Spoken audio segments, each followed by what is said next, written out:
Yesterday, Monica sent out this video, which if you haven't watched it, you absolutely should. And then today, attached to this video, this email, I sent out this. And these are all responses from Moses Lake School District teachers in the most recent Just-in-Time PD that we had permission to share.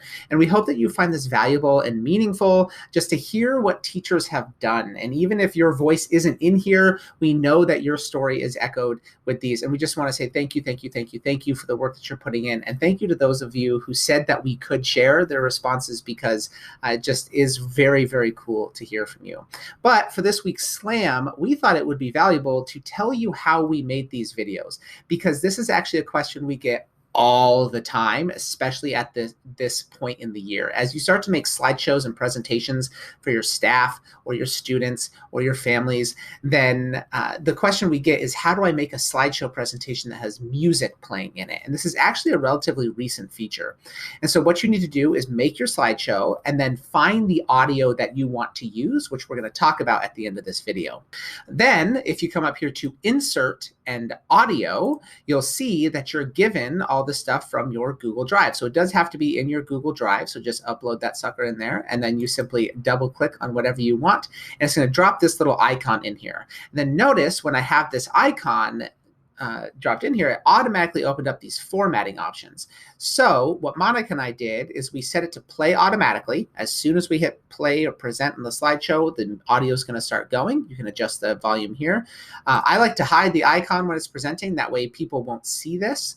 I did not loop the audio. Monica did. I timed mine out between how long the slides were going to be on the screen and how long the transitions were. And then I put the audio in there for that exact amount of time. Monica found a song that was about the same length as her presentation and then looped it. One of those is objectively more impressive.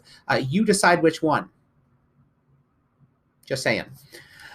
Then we both unclicked stop on slide change. This allowed our audio to just keep playing when the next slide comes up. That way it doesn't just stop when we go to the next slide. Then we hit File, Publish to the web. Notice this one's already published, but yours will look like this. We hit start the slideshow as soon as the player loads. We did not loop our slideshows. We simply hit publish here. We copied this URL. We pasted it and then changed this number at the end here to 10,000. This is the slide time in milliseconds. So 10,000 would be 10 seconds. We hit enter, and the slideshow automatically started playing. And we simply recorded our screen using Screencastify and turned those into videos. So let's talk a little bit about audio. Monica used if we go to YouTube Studio, that's just studio.youtube.com, Monica used the audio library, which is this really, really extensive library directly in YouTube of open source, free to use music. You can see the license type over here. The majority of these are going to be YouTube. The other ones are going to be Creative Commons. You can simply hover over whatever you want, download that, upload it to your drive, and then boom, that's going to go right in your slides. Super awesome. You can filter that in a bunch of different ways. I used some songs that were more, and you'll notice I'm doing this actually right now in this video, and in a lot of my videos, I use some music that might be a little bit more recognizable. That is okay, but you have to be aware of the copyright usages of that. So when I upload those videos, so this is the video that we're looking at here, notice it's now flagged with a copyright claim. If I click on see details, you'll see that that doesn't impact my channel. It means that I can't monetize this video. So the real tricky spot that we get into is one, when we don't give credit to the artist, which I do in the description, but also if we were trying to monetize our videos, which clearly I'm not doing that.